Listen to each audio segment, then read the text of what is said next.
बच्चा कर अरे बच्चा क्या ऐसे ही पैदा हो जावे एक प्लेट से झूठा खा के। આજે આપણે સમજીશું AMH એન્ટી મુલેરિયન હોર્મોન એ શું છે અને એનું સિગ્નિફિકન્સ શું છે.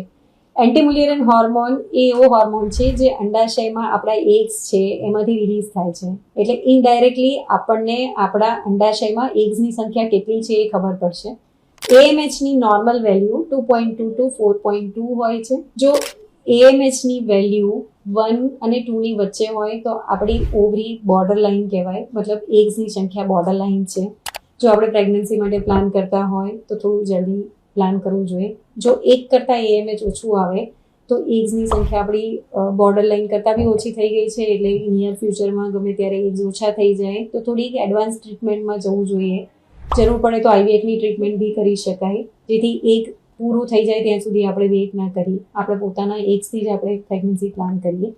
અને AMHની વેલ્યુ આપણી જો 4.5 કરતાં વધારે આવે તો ઓવરીમાં એગ્સની સંખ્યા નોર્મલ કરતાં વધારે છે, જે પોલિસિસ્ટિક ઓવરી કહેવાય. Thank you.